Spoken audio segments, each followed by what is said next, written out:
Hey guys, it's Danielle from Our Roaming Hearts, and today I want to talk to you a bit about the Sealife Safari Cruise at the Clearwater Aquarium, the home of Winter and Hope from the Dolphin Tales movies.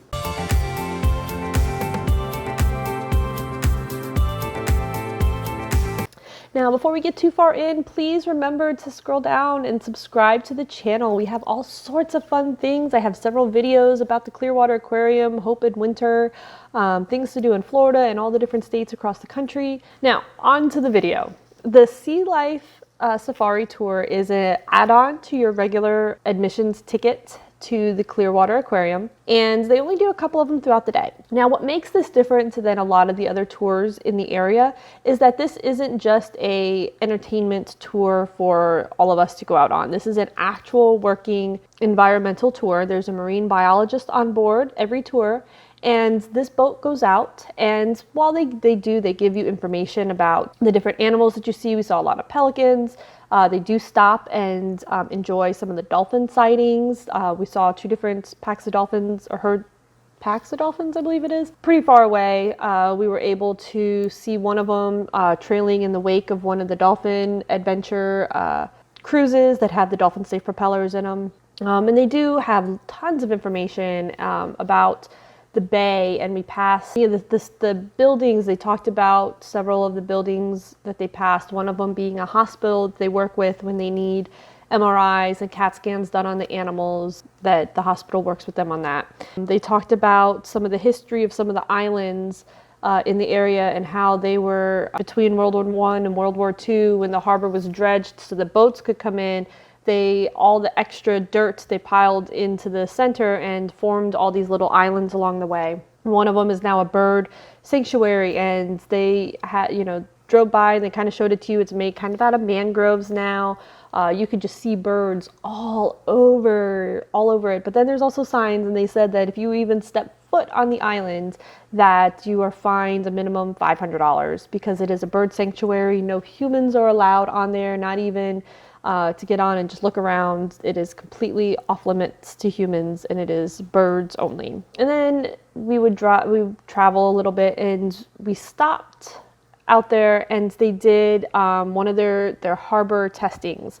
And what it is they want to check on the conditions of the harbor, and the conditions of the water, and how the animals are doing, and populations, all that they want to check on and see how it's all going. So in order to do that, you have to have a marine biologist on board, and they said something of over 50 sites across the harbor and the inlet and all that there that they would test, and they only test each area once a week or so. And to test them, and you get to watch all of this. It was great to watch. They take a net, almost like a fishing net, and they toss it overboard. And then they basically take the boat and propel backwards at a slow pace for about 3 to 5 minutes or so. In doing so, they explain exactly what they're looking to do so that you know what they're doing. And after that, they pull the net up, and they see basically what they catch. And they take note of the sizes, the types of species, how many of certain species.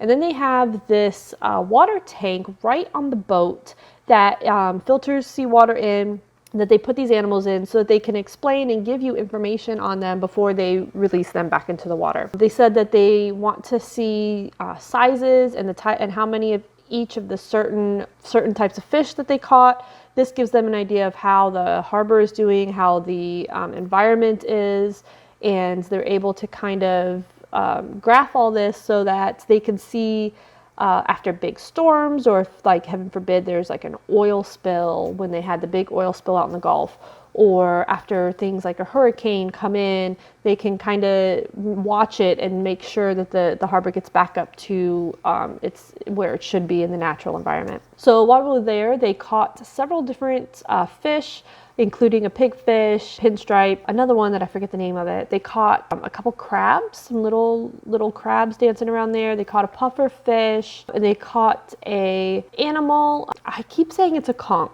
but it's not. There was a different name, but they look like the conch, the big sea snails. And it was a really big one, had barnacles growing on it. And they showed them how, I showed the animal, and as it was sitting in the water in the tank, you kind of see it come out and start to feel out its environment. And when they picked it up at one point, it got really mad. It was like squirting water at them. It was pretty funny to watch. So after they give all that information and they document their findings, they then release everything back out into the harbor. After they do their little calculations and everything there is an island out there. It's called One Tree Island because there's literally one tree on the island, and it is open to the public. Anybody that can get out there is welcome there, and they dock there for a little bit, and they let you get off and you can kind of walk around. It's not a huge island. There's an American flag up there. There's plenty of beaches to sun yourself. And you can get out and stick your feet in the water. You can walk around, take it in. It's a great place for some family pictures.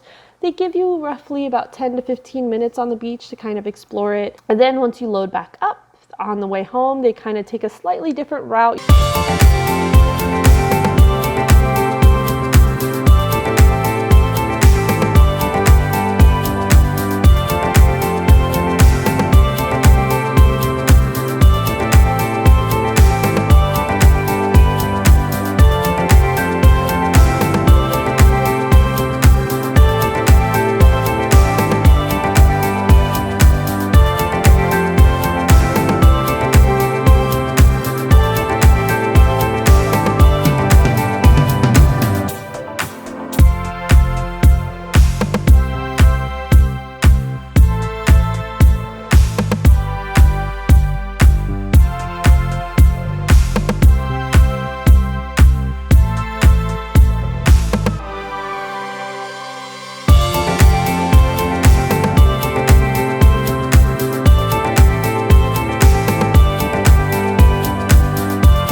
Once you head back in, they dock, and it's just a great experience. The tours do book pretty quickly. You are able to book them at will call, they said, but if you're going to do it, I highly recommend booking your tickets online. If you're looking for discount tickets for your general admission, Clearwater Aquarium is on the Tampa Bay City Pass. I'll leave a link to that below, and that includes tickets to the Clearwater Aquarium, Busch Gardens, the zoo, several museums in the area, all for a discounted price. So definitely great way to spend a day, and this is definitely one of the add-ons that I highly recommend. And again, this is the Sealife Safari. So if you have any questions, please leave them below. I will also link in the description below to my video on the Clearwater Aquarium, and everything that you can expect while you're there, and also my video on Winter and Hope and how to maximize your experience if you want to go and see Winter and Hope. So please give us a thumbs up and subscribe. We would love to connect with you and answer any questions that you have, and I hope to see you again.